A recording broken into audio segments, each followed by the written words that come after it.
अस्सलाम वालेकुम। दुरूद शरीफ पढ़ लें।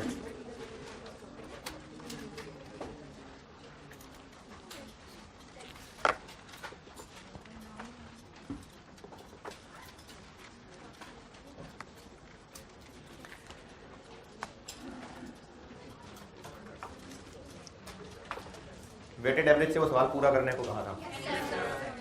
फिर कोई सवाल, एतराज, परेशानी, तकलीफ? किसी ने कुछ नहीं पूछना? किस किसने किया है वो पार्ट? ठीक, बाकियों को यकीनन कोई मौत ही पड़ी होगी तो नहीं किया होगा, है जी? सेल रिटर्न में क्या पूछना बताइए?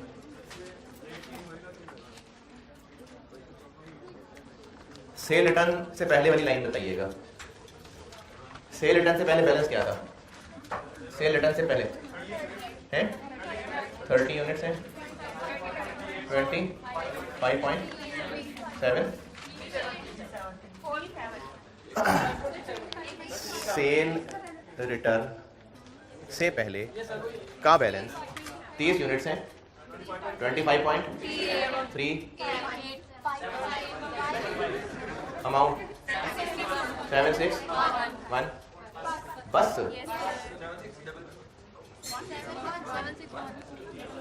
सेल रिटर्न कितने यूनिट्स हुए?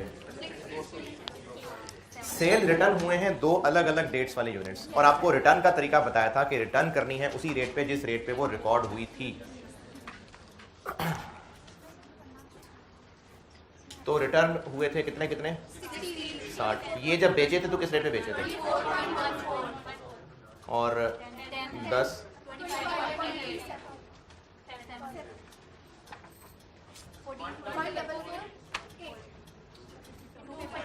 25। सेल रिटर्न हो या परचेज रिटर्न हो, जिस रेट पे रिकॉर्ड किया था उस रेट पे हम उसको रिटर्न करेंगे। अब सेल रिटर्न होने से यूनिट्स स्टोर में बढ़ जाएंगे कि कम हो जाएंगे? बढ़ जाएंगे। तो यूनिट्स में ये 30 में ये 70 मिला लें, 100 हो गए। इन रुपयों में ये सारे रुपए मिला लें, 246, और इससे रेट निकल आए।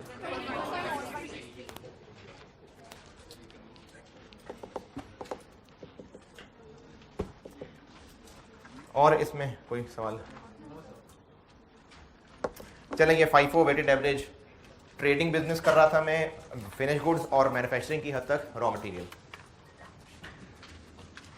एक फ्लो कायम रखने के लिए मैं सारा रिकैप दोबारा देता हूँ। हमने चैप्टर में पढ़ना ये शुरू किया है कि बिजनेस के पास जो गुड्स मटेरियल स्टोर में मौजूद है वो इन्वेंट्री है, और किसी भी वक्त मौजूद है वो सब इन्वेंट्री है। लेकिन फाइनेंशियल स्टेटमेंट जो कि ईयर एंड पे बनेगी, उनमें इन्वेंट्री की वैल्यू दिखानी पड़ेगी। वो वैल्यू क्या होगी? लोअर ऑफ कॉस्ट या NRV। ये रूल है। अब अगर इसको अप्लाई करना है तो हमें पड़ी हुई चीज़ों की कॉस्ट और NRV कैलकुलेट करनी पड़ेगी। कॉस्ट क्या चीज़ है? कॉस्ट को आगे मजीद डिटेल से पढ़ा था कि इन्वेंट्री जो पड़ी हुई है, अगर वो ट्रेडिंग बिजनेस की गुड्स हैं या मैन्युफैक्चरिंग बिजनेस का रॉ मटेरियल है, तो उनकी कॉस्ट बस वही है जो उनको खरीद के लाने में कॉस्ट पड़ी थी। और अगर वो मैन्युफैक्चरिंग बिजनेस का वर्क इन प्रोसेस या फिनिश गुड्स है तो उसकी कॉस्ट में जो मटेरियल लग चुका प्लस कन्वर्जन लग चुकी, ये मैंने कॉस्ट बताई थी। फिर इसको आगे मजीद डिटेल में ये पढ़ा था कि अगर जो चीज़ें स्टोर में ईयर एंड पे मौजूद हैं, वो पता है कि कौन कौन सी हैं, और पता है कि हर एक डिफरेंट चीज़ है और हर एक की कॉस्ट अलग पता है, तो ये मसला ही नहीं है। मसला तब है जब स्टोर में पड़ी हुई सारी चीज़ें एक जैसी हैं और पूरे साल में चीज़ें खरीदते रहे थे डिफरेंट रेट्स पे, तो जो पड़ी हुई है वो कौन सी वाली हैं ये नहीं पता था। तो इस मसले का हल 2 मेथड्स, FIFO और वेटेड एवरेज, इसकी प्रैक्टिस शुरू की थी। और इस प्रैक्टिस में मैंने आपको अभी सिर्फ ट्रेडिंग बिजनेस की गुड्स और मैन्युफैक्चरिंग का रॉ मटेरियल डिस्कस किया है, बस अभी तक हम ये कर रहे थे। कैलकुलेशन कर ली कॉस्ट की, काफ़ी। वो जो हेडिंग मैंने दी थी ना, कॉस्ट ऑफ क्लोजिंग इन्वेंट्री, और जिसके नीचे कहा था कि मैं अभी फ़िलहाल सिर्फ बिजनेस ट्रेडिंग का फिनिश गुड्स की बात कर रहा हूँ और मैन्युफैक्चरिंग के रॉ मटेरियल की। तो अब मैं बात कर रहा हूँ for finish goods of manufacturing. अब मैं इनकी बात करने लगा हूँ, अब मैं इनकी कॉस्ट बताने लगा हूँ।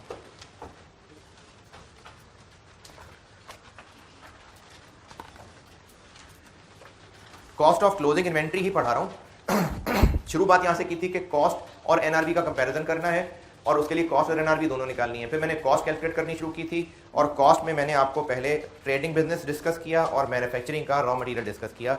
अब मैं कॉस्ट ही पढ़ा रहा हूँ और मैन्युफैक्चरिंग के फिनिश गुड्स की बात करने लगा हूँ। वर्क इन प्रोसेस किधर गया? वो मैंने कहा था कि उसका एक अलग चैप्टर पढ़ेंगे, तो वो हम इस चैप्टर में नहीं कैलकुलेट करना सीख रहे होंगे, उसका एक अलग ही चैप्टर है।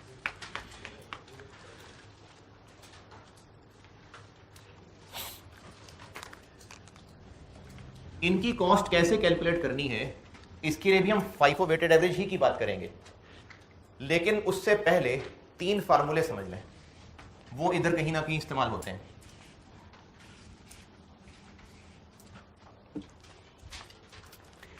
कुछ फार्मूले बता रहा हूं, उनको फिर मैं यहां कहीं इस्तेमाल कर रहा हूं।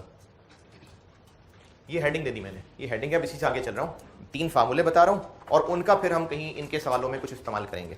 इनफैक्ट 2 ही बताने थे, लेकिन अभी जिक्र चल ही रहा होगा तो तीसरा भी बताने लगा। एक formula cost of material consumed, इसको डायरेक्ट मटेरियल कॉस्ट भी कह सकते हैं। ये हम पहले पढ़ भी चुके हैं, पिछले सवालों में आपने ये किया कैलकुलेट। ओपनिंग रॉ मटेरियल यानी ओपनिंग मटेरियल की inventory plus purchases minus closing material की इन्वेंट्री, यानी मटेरियल स्टोर में पहले इतना पड़ा था, इतना और खरीदा, माइनस इतना बचा रह गया, तो बाकी यूज हो गया। कहां यूज हो गया? प्रोडक्शन प्रोसेस में चला गया। या इसकी जगह दूसरा तरीका क्या किया था कि जितने यूनिट्स इस्तेमाल हुए थे उन पे उनके रेट से मल्टीप्लाई कर दिया था। जो होमवर्क वाला सवाल कर रहे थे, FIFO में क्या किया था कि जितने जितने यूनिट्स इशू हुए थे उन पे उनके रिस्पेक्टिव रेट लगे थे और FCO में एवरेज लगा था। तो चाहे वैसे कर लें कि जितने यूनिट्स इस्तेमाल हुए उन पे उनका रेट मल्टीप्लाई कर लें, चाहे ऐसे कर लें।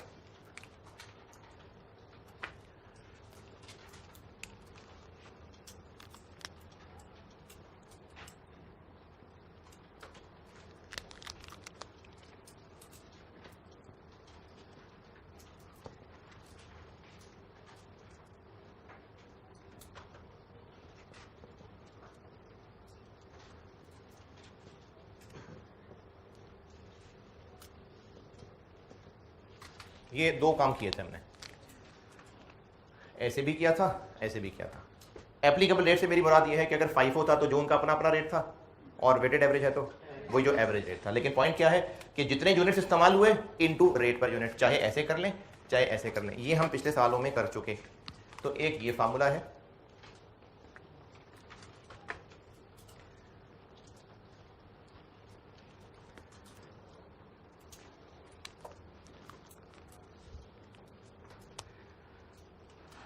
और एक फार्मूला है जो मैं लिख तो फार्मूले की शक्ल में रहा हूं, लेकिन सवाल करते हुए हम उसको एक स्टेटमेंट की शक्ल में कर लेंगे तो आसानी रहेगी। मैं लिख फार्मूले की शक्ल में देता हूं, कॉस्ट ऑफ गुड्स मैन्युफैक्चर्ड, और इसको मैं कभी प्यार से ये ऐसे भी लिख रहा हुआ करूंगा, कॉस्ट ऑफ गुड्स मैन्युफैक्चर्ड।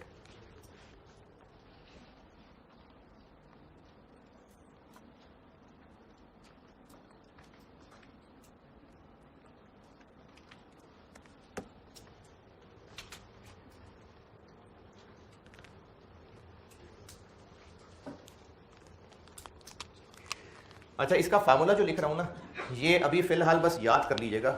अगले चैप्टर्स में जब हम लोगों ने वर्क इन प्रोसेस पढ़ लेना है या जब मैंने कॉस्ट फ्लो इन प्रोडक्शन पढ़ाना है तो फिर ये चीज़ें बाद में होनी है डिस्कस कि ये फार्मूला हजम हो जाएगा automatically.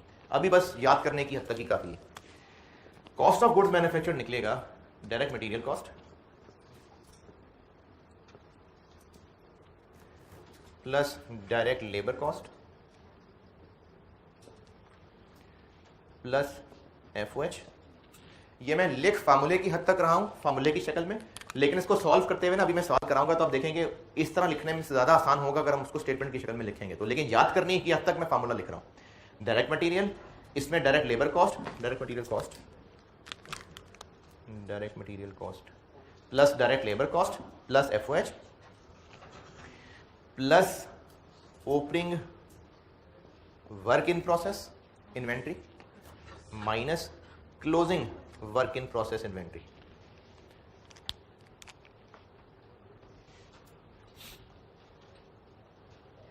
Direct material cost plus direct labour cost plus FOH plus opening work in process minus closing work in process. Opening plus और क्लोजिंग माइनस करने की वजह तो चलो अगले चैप्टर में हो जाएगी, यहां तक तो बात समझ आ जाएगी। जो गुड्स हम बना रहे हैं उनकी प्रोडक्शन में कितना कॉस्ट कर रही है, मटेरियल प्लस कन्वर्जन, और कन्वर्जन खर्चा यही होता है जो मटेरियल को प्रोडक्ट में कन्वर्ट कर रहा होता है, वो ये दो ही होते हैं। देखिए मैंने आपको इस चैप्टर इससे पहले जब बेसिक कॉन्सेप्ट बता रहा था तो मैंने फैक्ट्री के सारे खर्चों को फिर 3 नामों में बांट दिया था, डायरेक्ट मटेरियल, डायरेक्ट लेबर और एफओएच। यही लिखा है मैंने, यही को नई बात नहीं लिखी, मैंने यही बात लिखी है। फैक्ट्री के सारे खर्चे डायरेक्ट मटेरियल, डायरेक्ट लेबर और एफओएच। और डायरेक्ट लेबर और एफओएच को भी मिला के एक नाम इस्तेमाल किया था कुछ अर्सा पहले, उसको कहते हैं कन्वर्जन कॉस्ट। ये भी आइंदा नाम होगा इस्तेमाल। तो opening work in process plus और closing work in process minus क्यों कर रहे हैं, इसकी बस अभी वजह नहीं बताई, ये अगले चैप्टर्स में होगी। इसके अलावा बिल्कुल वजह बता रहा हूं, जो गुड्स हम खुद बना, देखें जो गुड्स हम खरीद रहे हैं वो हमें कितना कॉस्ट करती हैं, खरीद के लाने का खर्चा, और जो गुड्स हम बना रहे हैं उनको बनाने का खर्चा। तो बनाने का खर्चा मतलब सारे फैक्ट्री के खर्चे, तो वो 3 ही है, डायरेक्ट मटेरियल, डायरेक्ट लेबर और एफओएच। तीनों को ऐड कर दिया, तो जो गुड्स बनाई हैं उनको बनाने में यही 3 खर्चे आए थे, इनको ऐड कर दिया। ये क्यों किया ये अभी वजह नहीं बताई, बस सिर्फ लिखा है, याद कर लें। और एक और मैंने टर्म बोली है, कन्वर्जन कॉस्ट क्या होती है, डायरेक्ट लेबर प्लस एफओएच।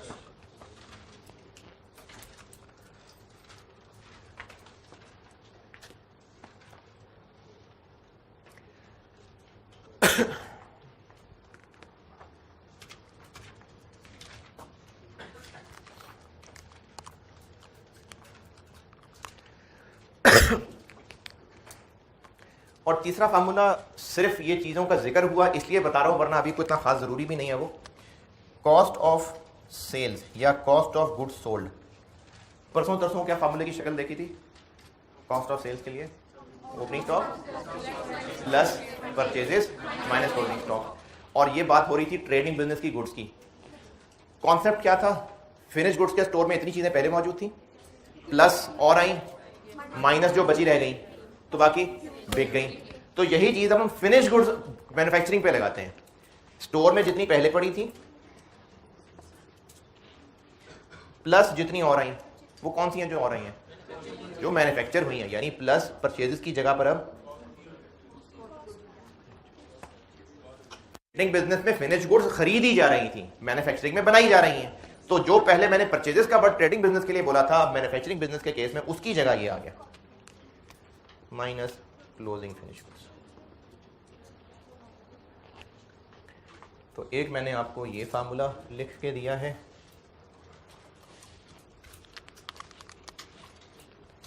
एक ये फार्मूला बताया है जिसको याद फार्मूले की शक्ल में कर लें, लेकिन इस्तेमाल हम स्टेटमेंट की शक्ल में कर लेंगे। और एक मैंने ये बताया।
जो वहां सीखा था सब वही है। जो फिनिश गुड्स ट्रेडिंग बिजनेस की हम कर रहे थे ना, FIFO, weighted average, periodic, perpetual, सारी वही कैलकुलेशन है। बस इतना फर्क पड़ा है कि जब वहां पर हम परचेजेस की बात कर रहे थे उसकी जगह पर कॉस्ट ऑफ गुड्स मैन्युफैक्चर्ड आ जाएगा। जैसे एवरेज रेट निकाल रहे थे जब, तो उसमें परचेजेस की अमाउंट ले रहे थे ना, क्योंकि इतने यूनिट्स परचेज हुए थे तो उनकी अमाउंट थी। अब क्या होगा, इतने यूनिट्स बने होंगे और उनकी अमाउंट क्या होगी, कॉस्ट ऑफ गुड्स मैन्युफैक्चर्ड। जैसे पहले हम अब तक कर रहे थे FIFO, weighted average, periodic, perpetual, वही है। ट्रेडिंग बिजनेस के फिनिश गुड्स को जैसे पढ़ा था बिल्कुल वही है, क्योंकि है तो गुड्स ही। फर्क सिर्फ इतना पड़ा है कि जो परचेजेस की अमाउंट थी उसकी जगह ये अमाउंट आ जाएगी। क्यों? क्योंकि वो खरीदे होते थे, बनाए। और सेम क्यों है? क्योंकि कॉन्सेप्ट एक ही है। फिनिश गुड्स स्टोर में इतने पहले थे, इतने और आए, तो वो जो और आए ट्रेडिंग बिजनेस में खरीद के आते थे, मैन्युफैक्चरिंग बिजनेस में बना के आएंगे। तो सिर्फ परचेजेस की जगह ये आ जाएगा, काम सब वैसे ही होगा। लिखें सवाल।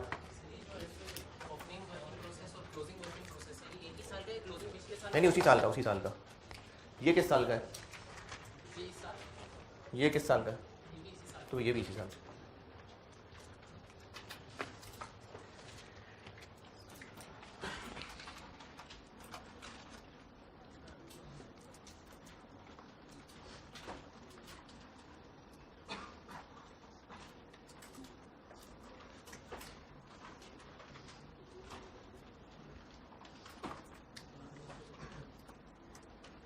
हाँ जी, नोटेड। चलें सवाल लिखें। Following information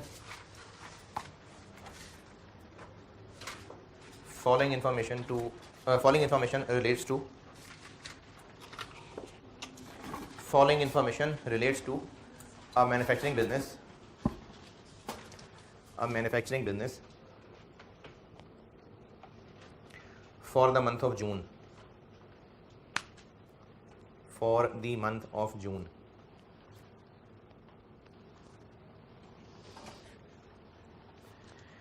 Opening finished goods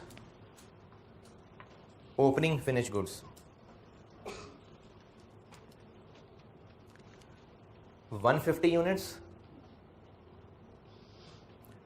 और ये है एट द रेट ऑफ 50 रुपए। महीने के शुरू में स्टोर में 150 यूनिट्स पड़े थे और उनका रेट था 50 per unit. Goods were produced, opening लिख लिया ना, अब उसके आगे लिख रहे हैं goods were produced in batches as follows. Goods, ये सारी कार्रवाई जून के महीने की है। पहले मैंने बताया है जून का ओपनिंग, उसके बाद मैं कह रहा हूं goods were produced in batches as follows. अब एज फॉलोज में 3 बातें बताऊंगा। Batch, units produced, COGM। Batch, units produced और उनकी COGM।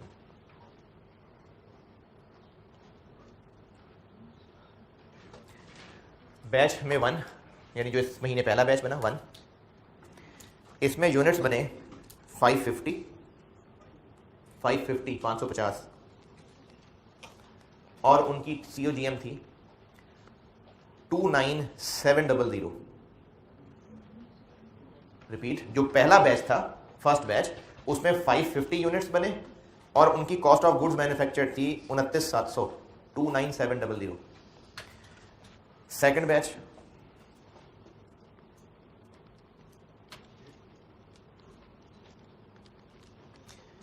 इसमें बने 750 यूनिट्स, 750 यूनिट्स, और इनकी टोटल कॉस्ट पड़ी 45,000, 45,000 रुपए। और थर्ड बैच में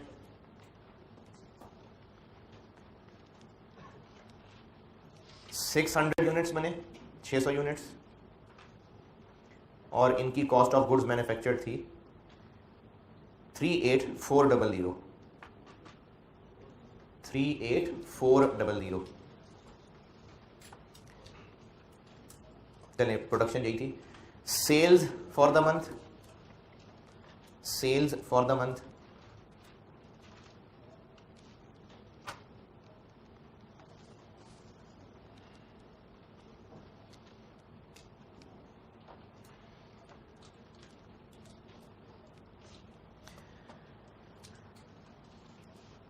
1360 यूनिट्स, 1360 यूनिट्स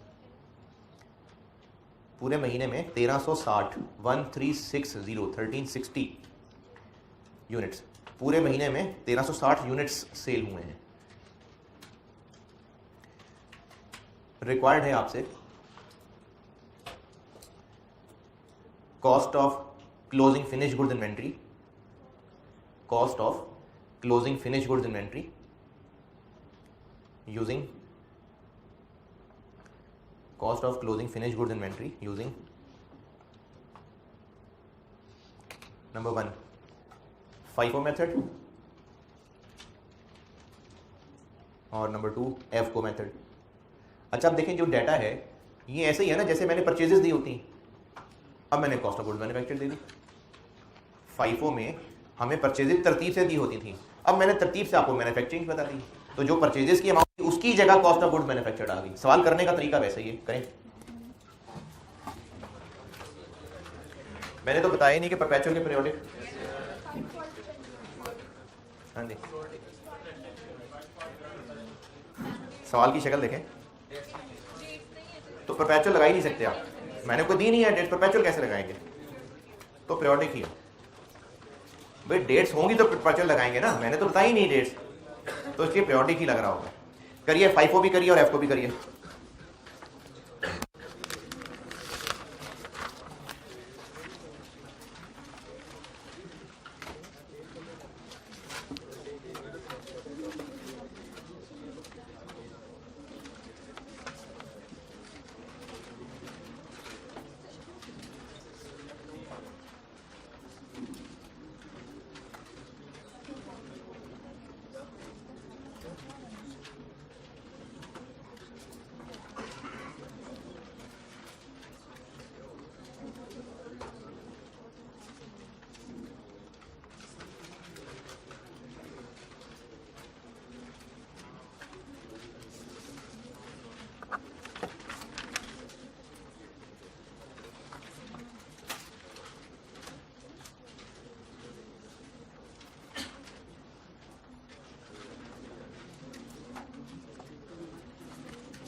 हाँ जी,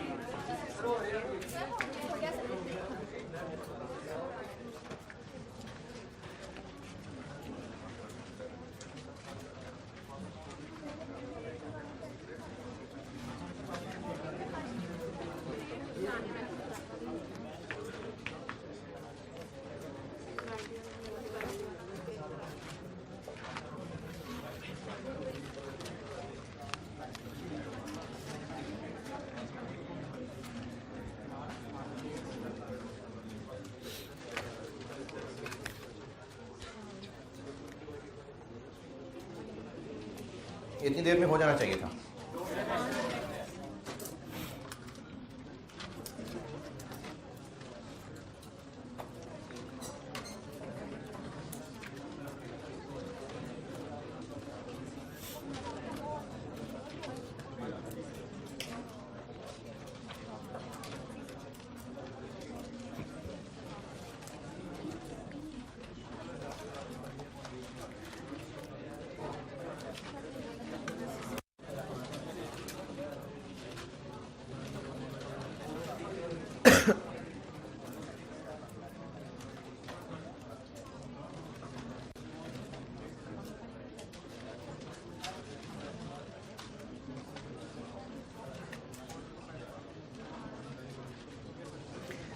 चलिए, आपकी मुतमईन शक्लों से लग रहा है कि आप कर चुके हैं।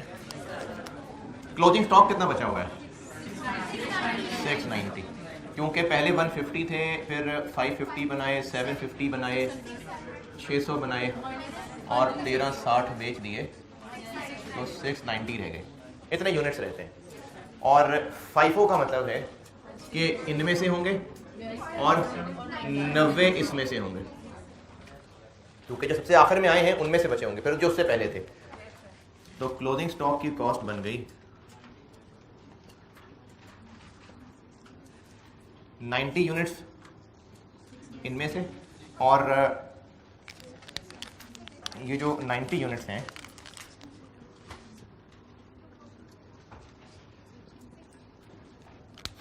अगर 750 यूनिट्स कितने के थे?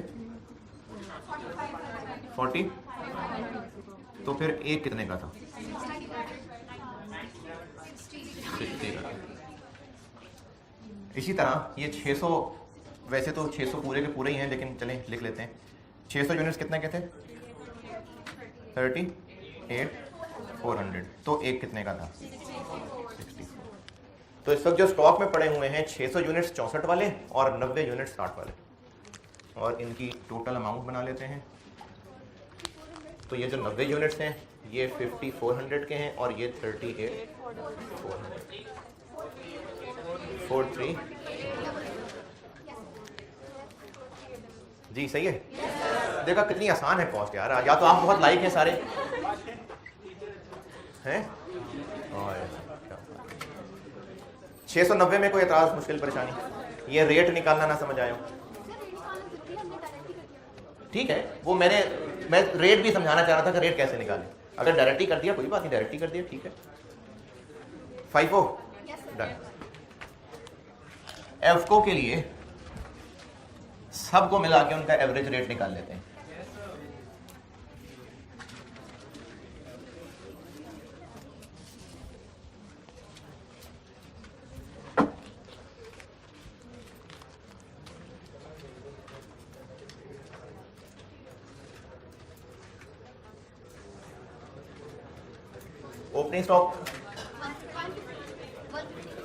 ओपनिंग स्टॉक है 150, कितने वाला? 50 वाला। कितने हो गए? 7500 और 29700 और 45,000 और 38,400, 150 प्लस 550, 50 प्लस 600,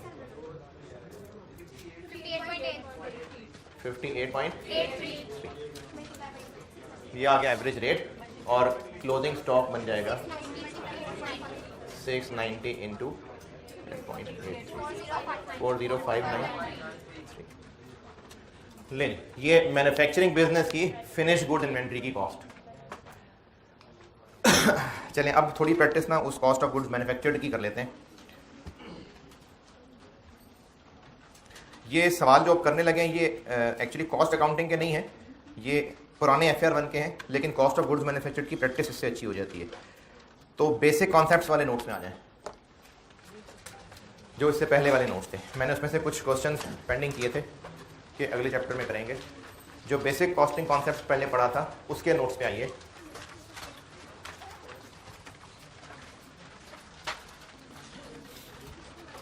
और उसके क्वेश्चन नंबर 4 पे आ जाएं।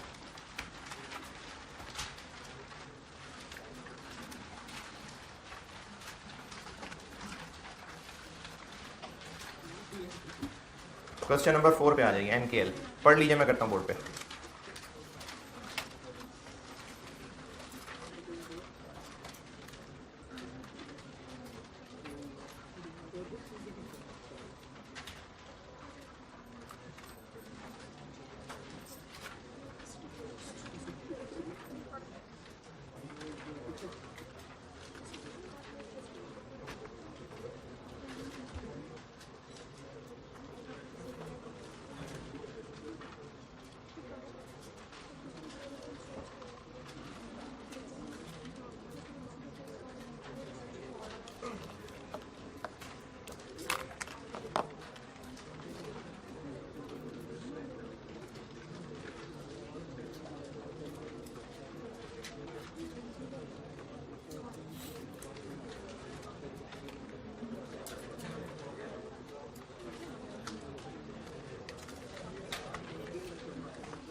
हाँ जी, कॉस्ट ऑफ गुड्स मैन्युफैक्चर्ड निकालनी है।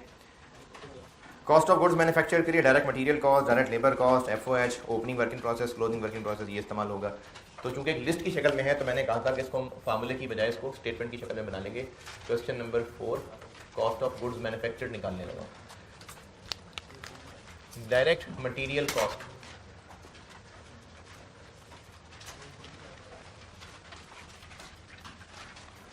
ओपनिंग कितना 240,000, परचेजेस कितनी 840, क्लोजिंग रॉ मटेरियल कितना 380,000।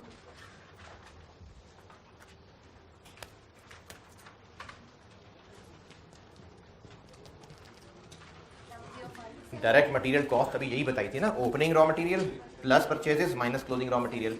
तो ओपनिंग और क्लोजिंग रॉ मटेरियल दूसरे वाले टेबल में दिया हुआ है, परचेजेस पहले टेबल की पहली ही लाइन में दी हुई है जी 705 ट्रिपल।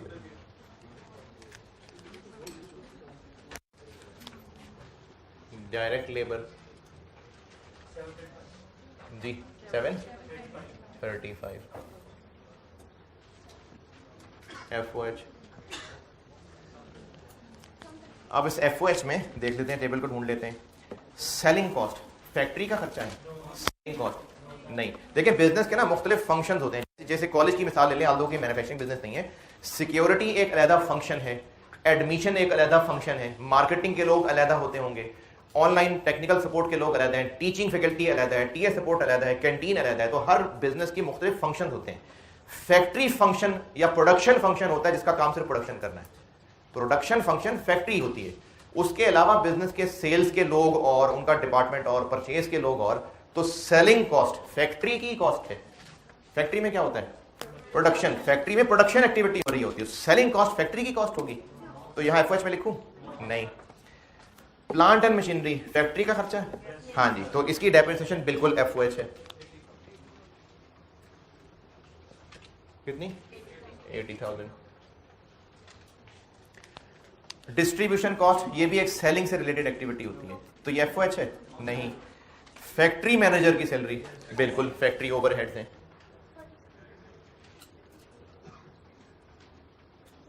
और ये मैनेजर की सैलरी डायरेक्ट लेबर होगी इनडायरेक्ट लेबर, तभी FOH है, क्योंकि FOH ही इनडायरेक्ट खर्चे होते हैं। डायरेक्ट होता तो ये होता, तो इसीलिए वो FOH में आ रहा है। कितनी है 47,600। इनडायरेक्ट लेबर जी जी बोलिए।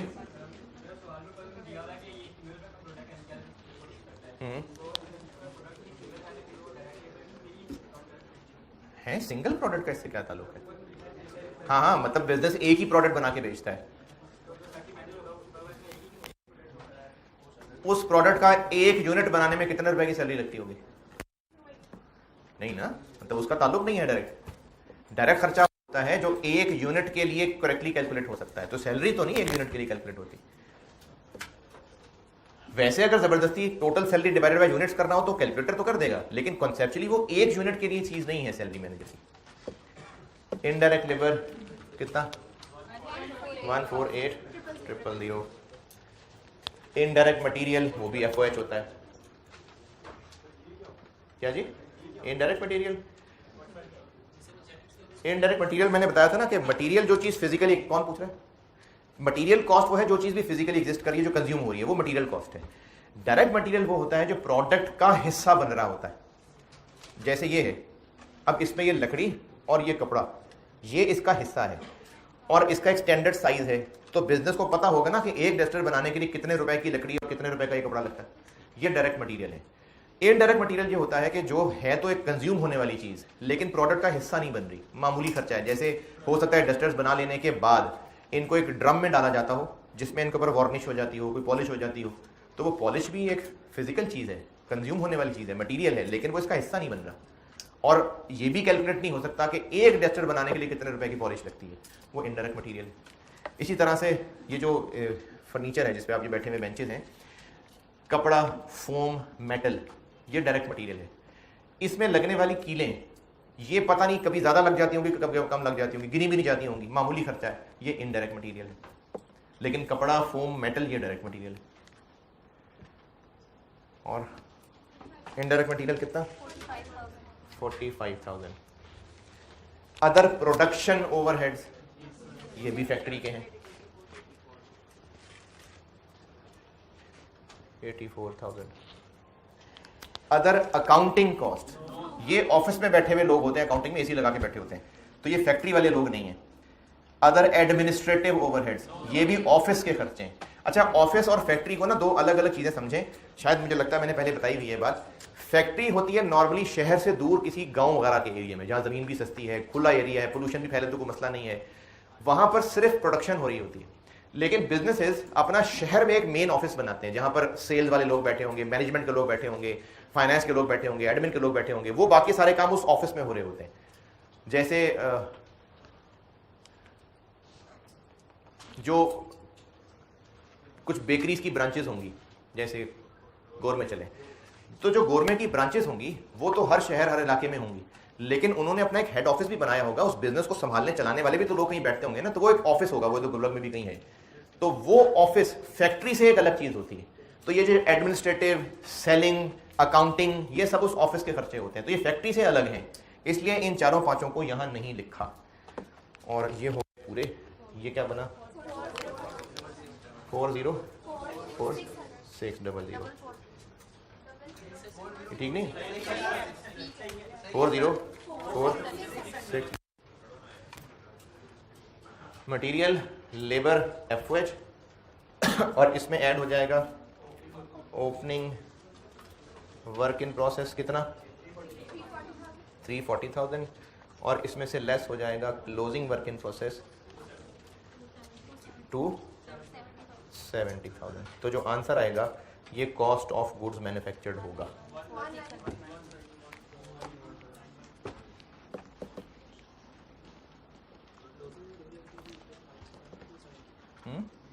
दोनों माइनस होंगे ना?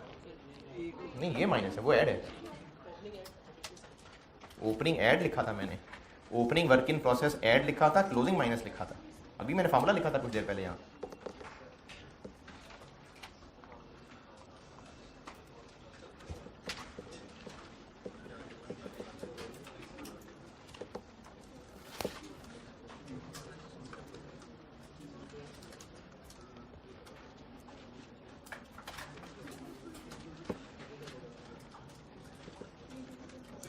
ये नोटेड तो 5 पढ़ लें, करता हूँ बोर्ड पे। क्वेश्चन 5 इसी का, इसी से अगला पढ़ लीजिए, मैं बोर्ड पे करता हूँ।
ये सवाल नोट कर लिया तो मैंने कहा है क्वेश्चन नंबर 5 पढ़ लीजिए, मैं करता हूँ बोर्ड पे।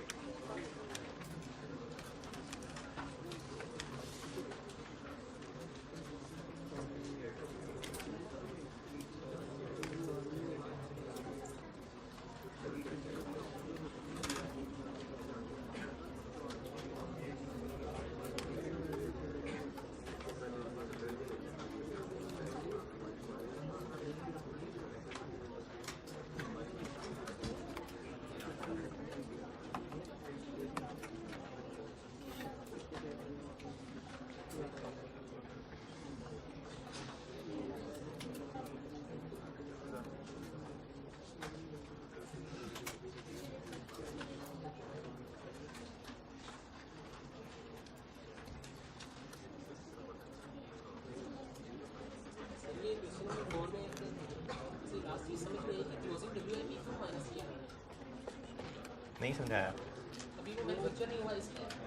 मैंने भी समझाया नहीं। मैंने कहा मैंने ओपनिंग वर्क इन प्रोसेस और क्लोजिंग वर्क इन प्रोसेस की रीजन नहीं बताई अभी, वो मैंने कहा अगले चैप्टर्स में आ जाएगी बात।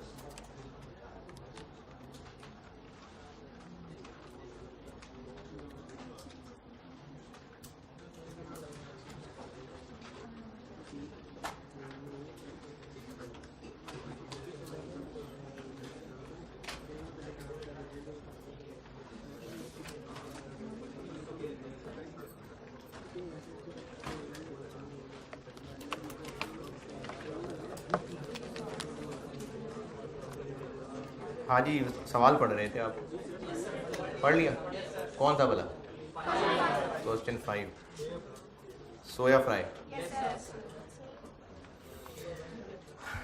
है जी। क्या पूछा? कॉस्ट ऑफ गुड्स मैन्युफैक्चर्ड निकालनी है, निकाल लेते हैं।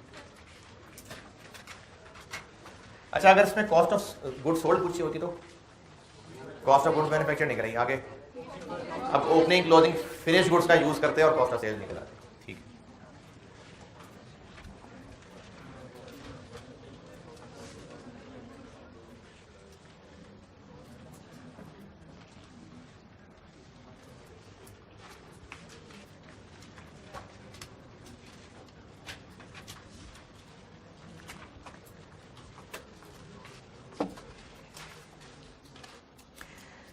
कॉस्ट ऑफ गुड्स मैन्युफैक्चर्ड पूछी है और इसमें हम लोग मटेरियल में चूंकि ज़्यादा सारी चीज़ें हैं तो ब्रैकेट में अब अच्छा नहीं रहेगा, मैं प्लस माइनस लिख देता हूँ। क्वेश्चन नंबर 5 कर रहा हूँ, डायरेक्ट मटेरियल कॉस्ट। अच्छा, ये प्रोडक्ट क्या है जो हम बेचते हैं, बनाते हैं? कुकिंग ऑयल है ना। तो कुकिंग ऑयल जो है वो झोली भर भर के तो बेचते नहीं होंगे, वो पैकिंग होती होगी उसकी, तो इसीलिए ये जो ऑयल है इसको मटेरियल कह दिया और वो जो पैकिंग होगी उसको वो पैकिंग मटेरियल कह दी। तो ये दोनों ही डायरेक्ट मटेरियल है, जो तेल है वो भी और जो उसका पाउच होगा पूरा पैक होगा वो भी। ये 1 kg का अगर पैक है तो वो प्रोडक्ट है, तो उसमें ऑयल भी है और वो प्लास्टिक भी है, तो ये दोनों डायरेक्ट मटीरियल है। तो डायरेक्ट मटीरियल कॉस्ट में ओपनिंग रॉ मटीरियल ये कितना है जी? ये दिया हुआ है नीचे, एक है 5000 और एक है 700। ये दोनों ही डायरेक्ट मटेरियल है ना। रॉ मटेरियल का जो वर्ड यूज हो रहा है ये उस ऑयल के लिए हो रहा होगा, तो फिर हम मजीद प्रोसेस करके फिनिश गुड ऑयल बनाते होंगे। और जो पैकिंग मटेरियल है, तो जो हमारा 1 kg का, 3 kg का, 5 kg का या लीटर का जो पैक है, तो वो टिन भी तो उस प्रोडक्ट का हिस्सा है ना। तो वो पैकिंग और वो ऑयल ये दोनों ही डायरेक्ट मटेरियल है, तो इसलिए मैंने दोनों के ओपनिंग स्टॉक को ऐड कर लिया है। ठीक है, परचेजेस। अच्छा, अब परचेजेस की एक लिस्ट बनाई थी हमने, उसको याद करते हैं क्योंकि ज़्यादा सारे खर्चे भी आ गए ना बीच में। तो जो मटेरियल खरीदने का खर्चा है, कॉस्ट ऑफ परचेज, जितने का खरीदा वो शामिल होता है, लेकिन टैक्सेस के बारे में क्या कहा था कि उनमें रिफंडेबल नहीं, नॉन रिफंडेबल शामिल होते हैं। अब इसमें जो आपको परचेज की फिगर दी हुई है, ब्रैकेट में लिखा हुआ है इंक्लूडिंग 17% रिफंडेबल सेल्स टैक्स, तो इसको ठीक है शामिल रहने दें, नहीं इसको हटाएं। तो कैसे लेस करें? 60500 में से 17% निकाल दें, फिर हाँ ये 117 है। इसलिए क्योंकि ये जो सेल्स टैक्स है ना 17%, ये इस तरह से होता है कि जब कोई चीज खरीदी जाती है तो अगर एक चीज थी लेट से 100 रुपए, तो गवर्नमेंट ने कहा कि इसमें 17% सेल टैक्स भी शामिल करो। फिर सप्लायर ने हमें ये चीज 117 रुपए की बेची, तो ये है इंक्लूसिव ऑफ सेल्स टैक्स। जितने की भी प्राइस थी उस पे सेल्स टैक्स लगा होगा और वो ऐड किया होगा, तो ये इंक्लूसिव है। सेल टैक्स का यही तरीका होता है कि जितने की प्राइस कस्टमर को चार्ज करनी होती है उस पे उसका 17 ऐड किया जाता है।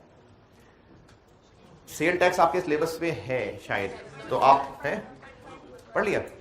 चलें, जिन लोगों ने पढ़ लिया, तो सेल टैक्स ये गवर्नमेंट की तरफ से लगाया जाने वाला एक टैक्स होता है, और सेलर जितने की चीज बेच रहा होता है उस पे मजीद ऐड होता है। इसका 17%, उसी जो प्राइस का था, और ये शामिल करने के बाद ये कस्टमर से पैसे लिए जाते हैं। तो हमने जिनसे ये ऑयल खरीदा होगा उसने हमें 17% सेल्स टैक्स डालने के बाद चीज बेची है, तभी लिखा है इंक्लूडिंग। तो जो 60-500 रुपए लिखे नजर आ रहे हैं वो क्या है? वो ये, हमें ये चाहिए। परसेंटेजेस पे थोड़ी दोलमाई की थी कुछ दिन पहले, तो ये 117 है, हमें 100 चाहिए। तो वो 100 ऐसे मिलेगा कि 60-500 को क्या करूं, 100 चाहिए, ये 117 है, तो 117 से डिवाइड और 100 से मल्टीप्लाई।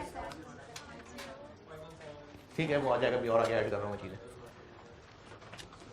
ये 100/177, क्योंकि एक तो इसमें 17% चीज एडेड है, तो ये 60-500 117 है।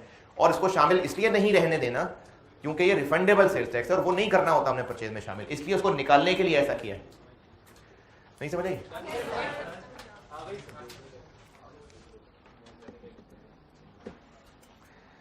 और परचेजेस, कॉस्ट ऑफ परचेज में क्या ऐड होता है? पैकिंग मटेरियल खरीदा है, ये भी परचेज है, कितने का? और ट्रेड डिस्काउंट लेस होता है, सेटलमेंट डिस्काउंट लेस नहीं होता। सेटलमेंट डिस्काउंट क्या होता है? सेटलमेंट डिस्काउंट होता है कि अगर उधार पे चीज खरीदी हो और हम सप्लायर को फिर जल्दी पैसे दे दें तो उस पर वो कुछ डिस्काउंट दे देता है, तो इसको नहीं कॉस्ट ऑफ परचेज में से लेस। मैंने लिस्ट में लिखा था ट्रेड डिस्काउंट लेस, मैंने परचेजेस की लिस्ट लिखवाई थी कॉस्ट ऑफ परचेज, उसमें ट्रेड डिस्काउंट लेस करने का कहा था, सेटलमेंट डिस्काउंट नहीं लेस करते। तो क्या करें सेटलमेंट डिस्काउंट का? इग्नोर करें। ट्रांसपोर्टेशन कॉस्ट, ये क्या होगी? ये शामिल करनी है, कॉस्ट ऑफ परचेज में ट्रांसपोर्टेशन भी ऐड होती है, तो ये भी ऐड होगी। ये सब ऐड करेंगे तो परचेजेस की अमाउंट बनेगी। तो ट्रांसपोर्टेशन दोनों की है, तो बस ठीक है, दोनों की ही चाहिए हमें।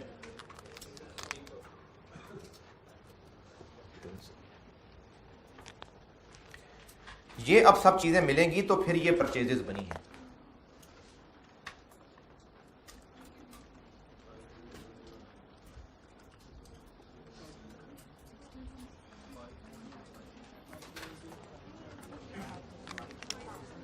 कितनी हो गई?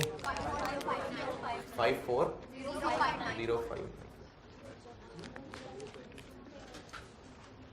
नहीं समझ आया? 100/117 क्यों किया, ये नहीं समझ नहीं आया। क्या करना चाहिए था? नहीं, आपको क्या लग रहा है क्या करना चाहिए था? ये पॉइंट और किसको समझ नहीं आया? सच्ची सच्ची तो पूछा करो ना, शर्माने वाली क्या बात है? पूछो, बता देता हूँ। जब परसेंटेजेस पढ़ाई तब आए थे? पक्की बात है? नहीं, जाग भी रहे थे, वो समझ भी आया था। चलो ठीक। जो सेल्स टैक्स का मामला है वो ऐसे होता है कि जो सेलर चीजें बेच रहा होता है और उसने अगर कोई चीज 100 रुपए की बेचनी थी, तो गवर्नमेंट वाले उसको कहते हैं कि तुम जितने की चीजें उसको बेचने लगे हो कस्टमर को, हमारे नाम पे भी उससे एक्स्ट्रा पैसे ले लो। जितने की चीज बेच रहे हो उस पे इतने % हमसे, उस कस्टमर से एक्स्ट्रा ले लेना। ये सेल्स टैक्स का तरीका है। सेल टैक्स ऐसे ही होता है कि सप्लायर या सेलर कस्टमर को जो चीज जितने की भी सेल करने लगता है, गवर्नमेंट कहती है कि आप उससे हमारे नाम पे एक्स्ट्रा पैसे ले लें। कितने एक्स्ट्रा? एक परसेंटेज बता देते हैं, जो इस सवाल में 17% बता दी। किसका 17%? जितने की वो चीज बेचने लगे थे, जो उसकी प्राइस थी, मैंने मिसाल रखी 100 रुपए, तो गवर्नमेंट के कहने पे सेलर इस पे 17% लगाएगा और इसमें ऐड कर देगा, और अब जो अमाउंट बनेगी ये कस्टमर से लेगा। ये सेल्स टैक्स का तरीका है। इस तरीके पे एतराज है तो बताएं कि सेल्स टैक्स इसमें ऐड होके टोटल पैसे लेने। ठीक है, तब कुछ नहीं समझ आ रहा, मैं दोबारा कोशिश करता हूं। 17% किसका? जो प्राइस रखी थी, ठीक है। तो जो टोटल अमाउंट बनेगी ये कस्टमर से लेनी है। सवाल के अंदर ये 17% एडेड अमाउंट है जो 60,500 लिखी हुई है, ये अंग्रेजी में लिखा हुआ है, इंक्लूडिंग है इसके अंदर 17%। तो ये जो 60,500 उसमें अमाउंट नजर आ रही है वो इसमें से क्या है? मेरी इस मिसाल में से वो क्या है? 100 या 117? 117 है, क्योंकि उस 60,500 की फिगर में सेल्स टैक्स इंक्लूडेड है।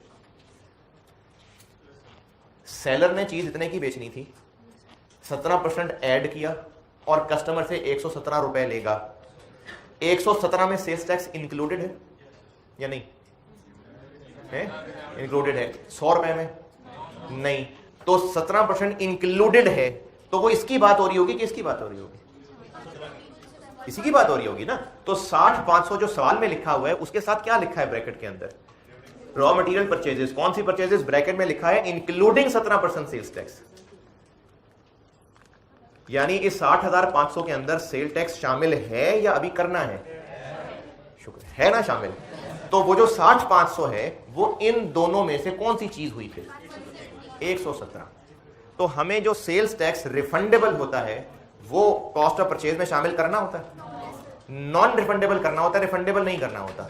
यानी हमें मटेरियल की परचेज ये लेनी चाहिए, ये नहीं।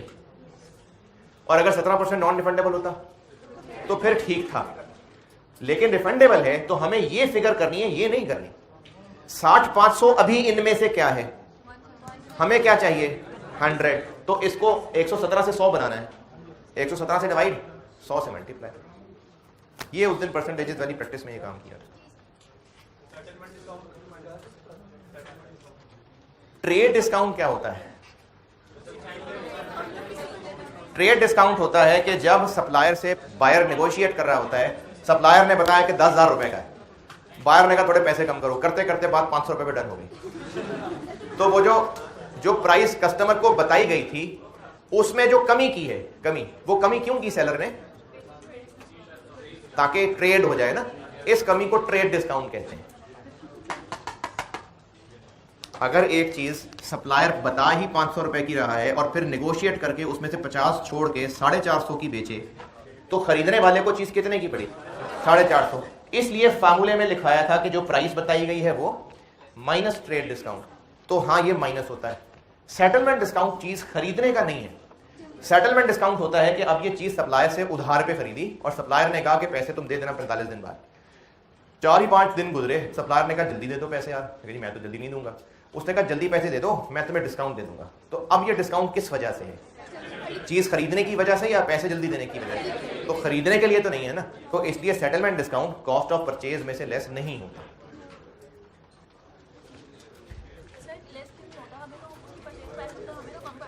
नहीं, वो चीज खरीदने का खर्चा नहीं है, वो चीज खरीदने से रिलेटेड नहीं है, वो हमारी अलहदा इनकम है, वो अलहदा से इनकम मानी जाएगी, वो कॉस्ट ऑफ परचेज को नहीं लेस करेगी।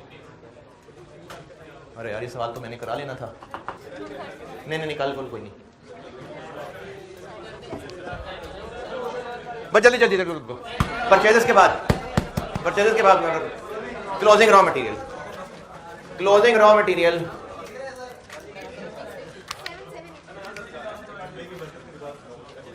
क्लोजिंग रॉ मटेरियल 285 एक है और 7780 एक है। कितना हो गया? 8065। ये जो अब चीज बनेगी ये बन गई डायरेक्ट मटेरियल कॉस्ट 51694। इसको मैं कल यहां से इंशाल्लाह करता हूं पूरा। आप लोग सवाल करके आ रहे हैं क्वेश्चन नंबर 2, इसी का क्वेश्चन नंबर 2 और चलें बस इसी का क्वेश्चन नंबर 2 आप करके आए। ठीक है, अल्लाह हाफ़िज़।